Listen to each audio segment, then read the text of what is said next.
下雪喽，下雪喽，朋友们，大家好！今天是12月10号，星期六。这个时间点，按理说我应该已经回到了家里面的时间，但是北加州和威尔港交界的大山，这个山区 mountain area 下了大雪。然后今天早上我被公司紧急的通知，我被下档，必须要停下来，找到最近的出口，然后我就把车开到了现在的这个弗兰基Pilot 的 truck stop 这里。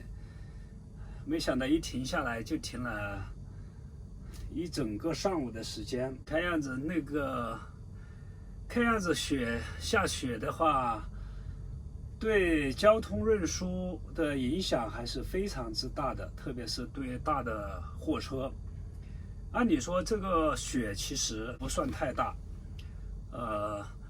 路上也没有太多的积雪，即使是有一点点雪的话，路政人员其实都已经及时的把它清理掉了。但是公司当然也不是所有的公司，我看那个卡车停靠在被停下来的那些卡车逐步的都已经离开了。但是我刚才也请示了一下我的 dispatcher， 依然的按照我们公司的 policy， 我还得停在这里。不同的公司还是对安全的掌控还是有不同的要求。路面的路政部门的话，实际上是已经放开了。所以大多数的卡车已经离开了，现在留下来的我看基本上是比较大型一点的卡车公司还留在这个地方。像我旁边刚才逐步都离开了，现在这里的是沃尔玛的车也还停在这里。这里其实我的车上是带了雪地链的雪链，而且我也已经把它上好了。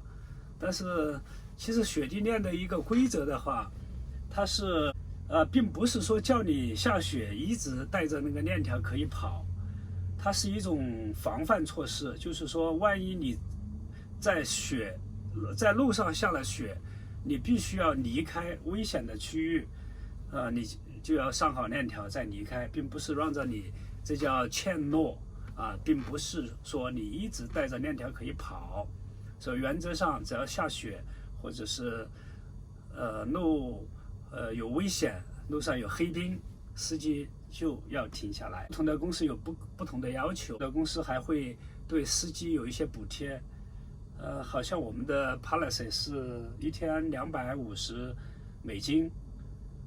就是这样停下来。